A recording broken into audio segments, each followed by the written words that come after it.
तेलंगाना में गुज़िश्ता दिनों हुई बारिश से बड़े पैमाने पर तबाही हुई है। ज़राए के मुताबिक बारिश और इससे जुड़े मुख्तलिफ वाक़यात में 30 अफराद की मौत हुई है, जबकि कई हनूज लापता हैं। हैदराबाद के नशीबी इलाके बारिश से हुई तबाहकारियों की तस्वीर बने हुए हैं। कई बस्तियां अब भी मुतासिर हैं।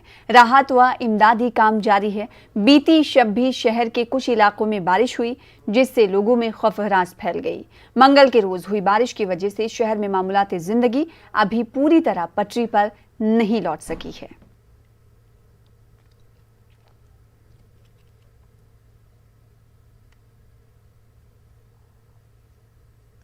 तो रियासत भर में हुई तूफानी बारिश पर वजीर आला KCR आज जायजा इजलास भी मुनक्किद करने वाले हैं।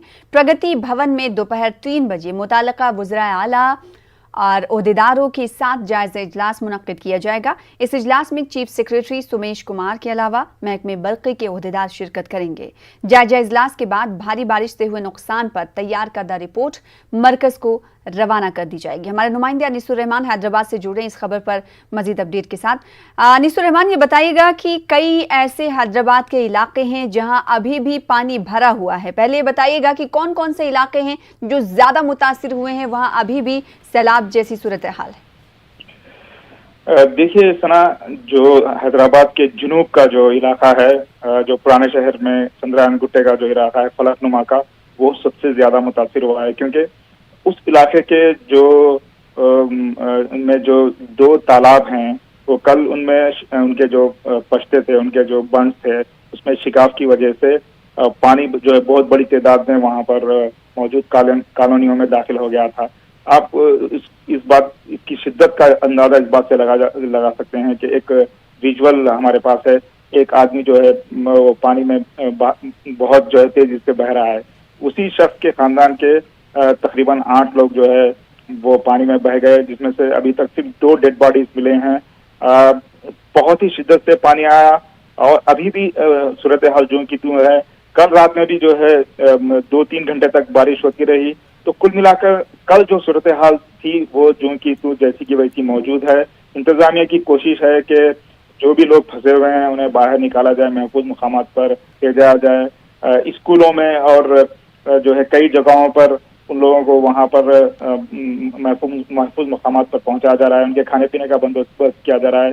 कई NGOs हैं वो भी आगे आए हैं, उन्होंने भी जो है मदद का ऐलान किया है। और मसाजिद में भी, कई मसाजिद को भी खोल दिया गया है। बिला तफरीक मज़हब व मिल्लत लोगों को कहा जा रहा है कि वो आ सकते हैं। उनके खाने पीने का भी इंतजाम किया जा रहा है। तो कुल मिलाकर सूरत हाल जो की तू है, कल जिस तरह थी वो आज भी वैसी ही है ना।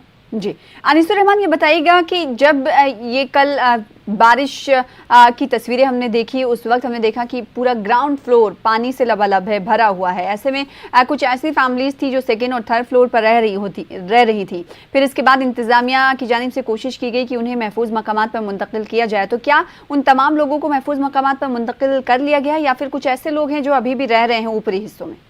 जी देखिए सना, जो लोग खवातीन और बड़े बुजुर्गों के साथ हैं जिनको कोई तकलीफ है, वो उनका कहना है कि वो वहां से मूव नहीं हो सकते, क्योंकि कई लोग ऐसे हैं जो बाहर से यहाँ पर आकर क़याम किए हुए हैं हैदराबाद में। उनके कोई रिश्तेदार वगैरह यहाँ पर नहीं है। जिनके रिश्तेदार हैं और जो दूसरी मुकामात पर जा सकते थे, वो लोग ऑलरेडी शिफ्ट हो चुके हैं। लेकिन जो लोग कहीं भी नहीं जा सकते, जिनके मसाइल हैं, वो अभी भी वहाँ मौजूद हैं।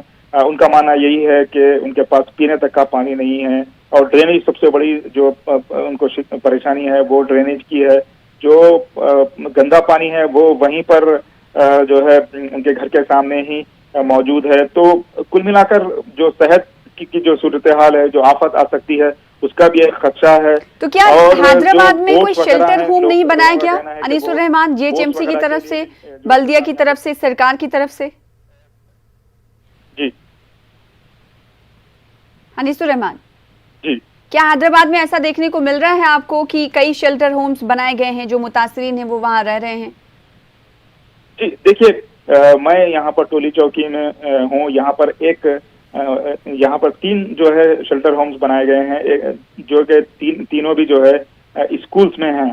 तो वहाँ पर लोग वहाँ पर आ रहे हैं, लेकिन ज्यादातर लोग अपने पड़ोसियों के पास, ज्यादा लोग अपने रिश्तेदारों के पास जाने को तरजीह दे रहे हैं। जी जी, अनीसुर रहमान, एक सवाल का जवाब और भी दीजिएगा कि जीएचएमसी लगातार राहत और बचाव का काम कर रही है। ऐसे में जो डेड बॉडीज मिसिंग हैं, जो लाशें अभी तक नहीं मिल पाई हैं, उसको लेकर क्या कुछ सरकार का कहना है? देखिए, ये जो लोगों के बह जाने की इत्तलात जो आई हैं वो जो चंद्रयान गुट्टे के इलाके से आई हुई हैं। वहां पर पानी जो है इतनी बड़ी तादाद में, बड़ी मकदार में पानी वहां पर है कि अभी तक वो उन डेड बॉडीज का पता चला नहीं जा सका। कल रात में जो मजीद बारिश होने की वजह से जो है मजीद पानी आने का खदशा है। और मैं एक बात बताता चलूं कि कल जो पल्ले चरों में शिगाफ आया था, जिसकी वजह से बड़ी मकदार में पानी आया था, तो आज इंतजामिया ने ऐलान किया है कि पल्ले चरू का पूरा पश्ता यानी पूरा बंद जो है वो मखदूश है और किसी भी वक्त जो है वो टूट सकता है।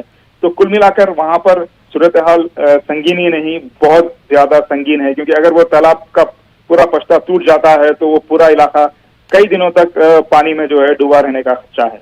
जी, बहुत शुक्रिया तफसील से जानकारी फराहम करने के लिए अनीसुर रहमान।